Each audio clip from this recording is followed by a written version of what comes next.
aking pong pinakikilala ang kagalang-galang ng ating kalihim ng National Anti-Poverty Commission Lead Convener, Honorable Lope Ba Santos.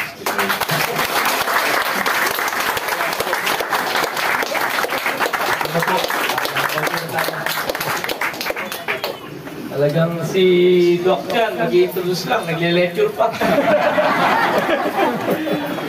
Siyempre po, hindi natin matatanggihan si Doc Jan at mahaba yung ating pinagsamahan. At ako naman ay hindi po pwedeng tumanggi sa paanyaya ng mga kasama natin, lalo na po sa mga Homeowners Association. Kaya kinongratulate po natin ang ating mga leader ng Neighborhood Association sapagkat naipatala nyo agad sa DSUD, no? Napakalaga po, napakahalaga na bigyan nyo ng legalidad yung inyong asosasyon sapagkat napakahalaga po ng Magna Carta of Homeowners and Magna Carta of Homeowners Association. Siguro po, yan yung isang accomplishment ko na hindi alam ni Doc Jan. More than 20 years na po akong presidente ng Homeowners. Binyati ka lang ba? Binyati ka lang ba? Binyati ka lang ba? So, yung kagaya ninyo na secretary ngayon sa National Anti-Poverty Commission. Yung aming subdivision ay binubuo ng 3,000 bahay na meron kaming almost 18,000 population. Ang butante ay umaabot sa 8,000. Kaya kami ay paborito ng mga kandidato. Paborito kami puntahan kasi 24 hectares lang kami. Mabilis nila kami maiikot. Konti lang napagod, maraming naabot. Pero ang treatment nila dun sa aming komunidad ay mga intelligent voters kasi hindi kami masyadong magkakakilala galing sa iba't ibang bahagi ng Pilipinas at dun lamang nagkita-kita. Kayo naman dito sa inyong association, kami po ni Doc Jan ay hindi bago sa mga ganitong komunidad sapagkat sabi nga niya, kami ay lumaki at nakasalamuha. Dati po ay kami ay kasama ng dakilang alyansa ng mga organisadong pamayanan sa pagmulat o yung DAO-PALAD. Ito po yung mga federasyon ng mga urban poor communities, urban poor organization. At kasama po kami na nagpo-proteksyon dun sa mga bahay na dinidemolish at mga kalsada na hinaharangan ng pader para hindi makapasok yung mga tao. So dyan po kami nagsimula nila Doc Jan habang kami ay mga estudyante. At yun pong aking inabot sa national government agencies, malawak po. At nakaabot tayo hanggang mga iba't ibang bansa at nakita natin yung development. At kaya nagtatanong tayo bakit mahirap pa rin ang Pilipinas. Tatalino naman natin. Sobra, tumutulo na. Baka yung sobrang talino natin, baka yun ang nagpapahirap sa atin. Pero hindi naman. Matalino tayo, magaling tayo, at tayo ay, subalit tayo ay marami pa rin pangangailangan. Dito sa inyo, natanong ko kanina, matagal na kayo dito, nasabi nga more than 50 years na kayo dito. Pero wala pa rin tayong housing security, wala pa tayong land tenure. At yan yung isang problema. Marami po tayong options na pwedeng gawin. I'm sure ito ay inilapit nyo na para iproklama at i-award sa inyo. Malamang, pero hanggang ngayon hindi pa rin. Kailangan itong maideklara na government lands para mai-award sa inyo ng gobyerno. Kung ito ay privado, ay kailangan nyo pang hanapin yung may-ari at ibenta sa inyo. Kung ito ay walang nagmamayari, kung pwede po itong applyan ng free patent. Kung pwede itong applyan ng free patent. Pero ngayon, meron tayong programa ng 4PH at merong order ang DSUD na hanapin ang mga bakanting lote na maaaring i-develop na mga housing projects. Ito po ay maaari natin i-request sa DSUD. At ang magmamayari ng development ay yung inyong asosasyon. Kayo po ang lalabas na owner. At kayo rin yung lalabas na borrower. Ang tanong lamang dito kung yung lupa ay hindi nakasama sa development cost, ay mapapababa yung presyo ng condominium unit. But kayo rin yung magsasabi gaano kalaki yung inyong specifications ng unit. Ilang pamilya po ba nandito? Marami po kong pamilya, pero yung sa owners, original po, Original. 99. Pero yun ang kasalukuyan na pamilya, mga pero kayo bilang. Ngayon po, anong member po, bali 123 families. Kung meron mo kayong isang hektarya na lupa dito, o halos isang hektarya, at ito po ay tatayuan ninyo ng condominium na ipinapakita ng DSUD na mga up to 8-story to 10-story building, eh napakarami pong bahay na may tatayo at papakinabangan. Kayo na yung magdidesisyon at sasabihin nyo gaano ba kalaki. Ang standard kasi na binubuo ay 27 square meter to 30 square meter per unit. Eh kung family of 5, baka hindi ninyo magustuhan o baka kayo ay masikipan. Ang isang modelo ay yung ginawa sa Manila na tawag nila doon ay yung condominium na 44 square meter, 2 bedrooms, may maliit na sala, may maliit na kusina, may bathroom. At ito po siguro yung kailangan natin tingnan, yung option na ito. At yung programa dyan, kung kayo ay magkakasundo, i-develop, ilalapit yan ang DSUD, kayo naman ay organisado na, yung organization mismo, yung developer. At kayo ang pipili ng inyong contractor. Kung sino man ang inyong contractor. At yung contractor dapat merong pera. Diba? Dapat meron siyang pantayo. Kasi kailangan niyang ponduhan yung 20% ng development cost. Pag nakatapos na siya ng 20%, saka siya babayaran ng bangko. Ang magbabayad dito ay maaaring land bank. At kayo naman ay kailangan mag-member ng Pag-ibig. At ang maniningil sa inyo ay yung Pag-ibig. Kung magkano yung babayaran ninyo, kayo rin po yung magtatakda, depende kung gaano kalaki yung inyong unit na bubuuin. Pero kung 120 families lang kayo, at meron kayong isang hektarya, at ito ay i-develop ninyo na condominium, eh medyo marami pong sobra-sobra pa kayo doon sa itatayo ninyo. Kaya po pwede nyo ng lakihan. At kung kayo ay association at pwede ninyong maging sustainable yung inyong program, this is prime lot. Ang ganda ng area, pwede ninyong i-disenyo na yung lahat ng ground floor ay maging commercial area. At yung kikitain doon ay pondo ng asosasyon na maaari rin i-subsidize yung inyong pagbabayad ng mga units o ng kuryente o ng maintenance. Siguro po yan yung mga kailangan natin pag-usapan. Si Doc Jan, kabisado na ito. Meron kami mga dinidevelop na models ngayon at kung pwede po tayo makipag-ugnayan sa mga investors, sa mga developers na maaaring makatulong sa inyo. But importante makausap natin DSUD kasi po ang magiging simula nito ay magkakaroon ng memorandum of agreement ng DSUD at saka ang local government units. At ang local government units at saka yung inyong asosasyon at saka yung DSUD ay magkakaroon din ng tripartite agreement kung paano bubuuin. Siyempre, kung ganyan yung inyong direksyon, eh maraming pagbabago na mangyayari dito.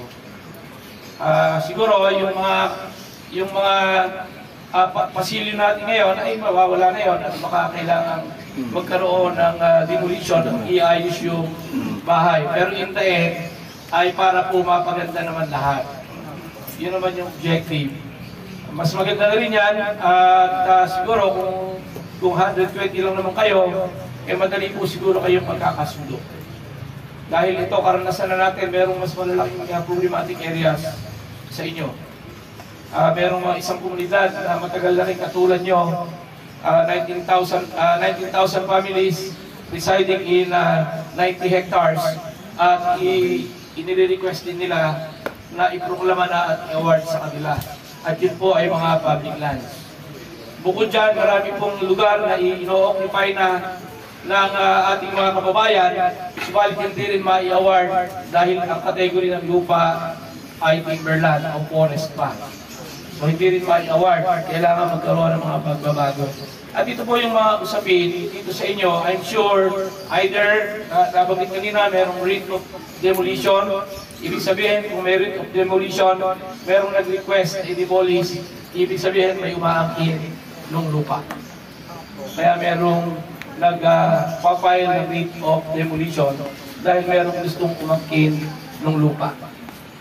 Hindi ko alam kung ano yung history, kung sino may-ari ng lupa, or ito ay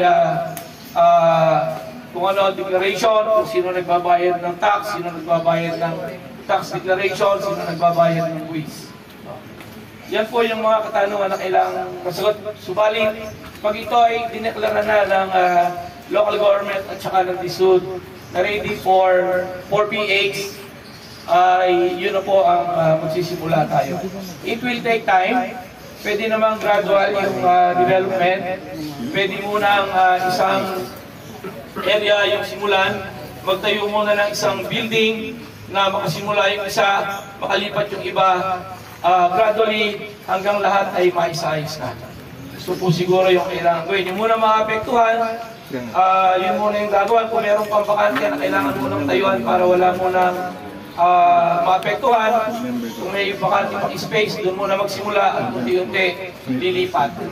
Yan mo siguro yung kailangan i-programa. Dito naman po kami sa National Anti-Poverty Commission. Sabi ko kanina, tanong kami ho ay hindi isang implementing agency.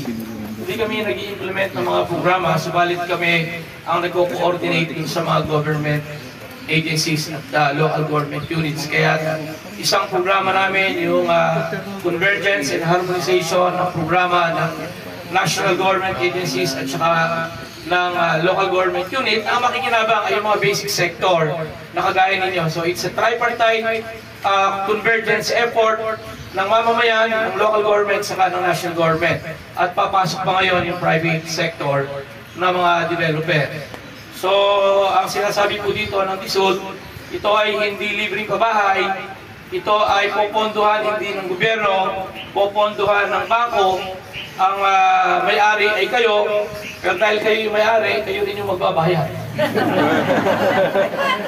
Kung baga, bibigyan kayo ng asset. Sabi, tinanong ko na yan kay Kwan pinaliwanag na yan ni Secretary Acusar. Sabi ng Secretary Acusar, sige lang. Sabi niya, bigyan natin sila ng asset. Although, inutang nila yan muna.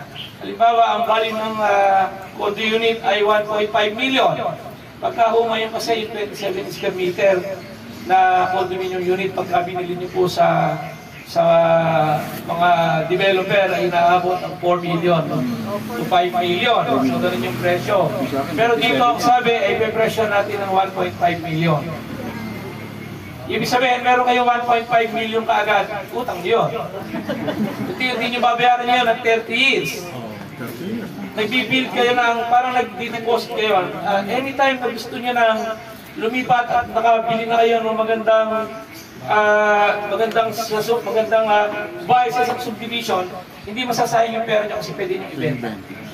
So, ang tawag po dito ay capital build-up.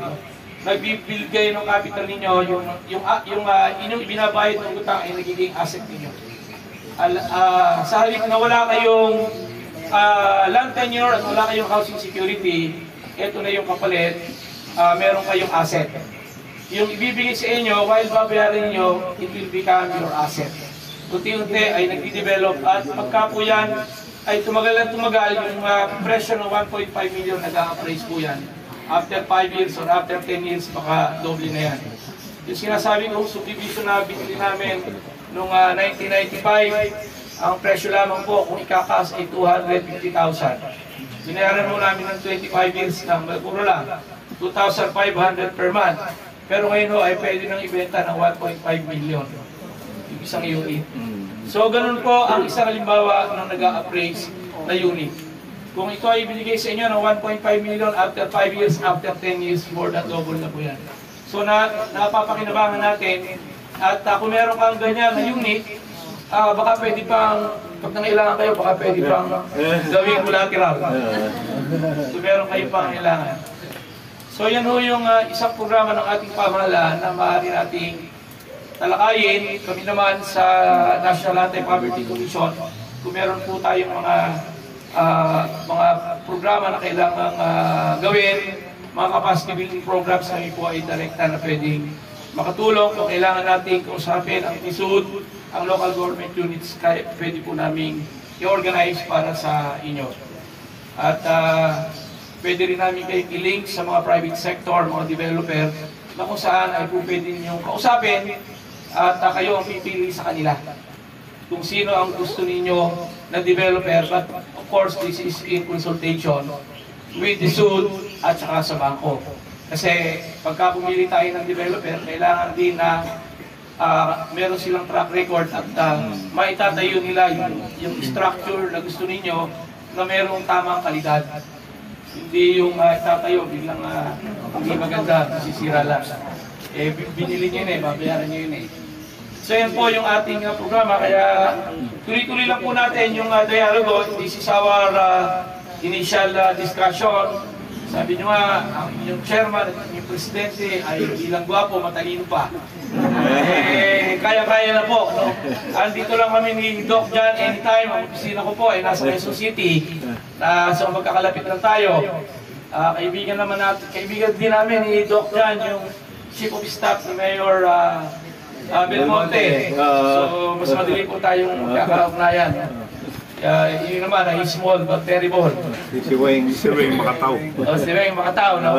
Mga kaibigan po natin yan, kaya siguro po pagkakataon na magkakatugma-tugma yung ating mga programa. So sa susunod po, huwag kayong mag-atubili na lumapit sa amin, ano man yung maitutulong namin with Dagdag.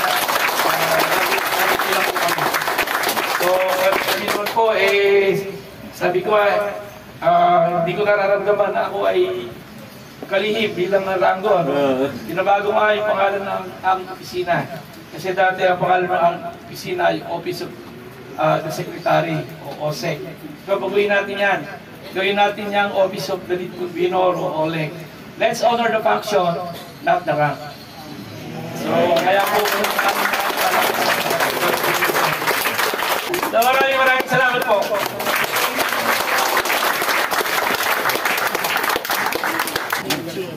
Ready na po lahat? Itaas po natin ang ating kanang kamay at sumunod kayo sa akin. Ito po ay inyong panunumpa sa tungkulin. Ako si, banggitin po ang inyong pangalan. Ng Manggahan Neighborhood Association. Nahalal sa katungkulan bilang ang inyong pong posisyon. Nahalal sa katungkulan bilang board Secretary. Ay taimtim na nanunumpa. Natutuparin kong buong husay at katapatan. Sa abot ng aking kakayahan. Ang mga tungkulin ng aking kasalukuyang katungkulan. Susundin ko ang mga batas at mga kautusang legal. Kusa kong babalikatin ang mga pananagutang ito. Nang walang anumang pasubali o hangaring umiwas. Kasihan nawa ako ng Diyos. Congratulations po.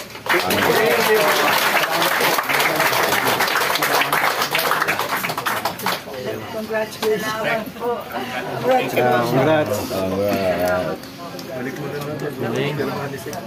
Balik niyo muna.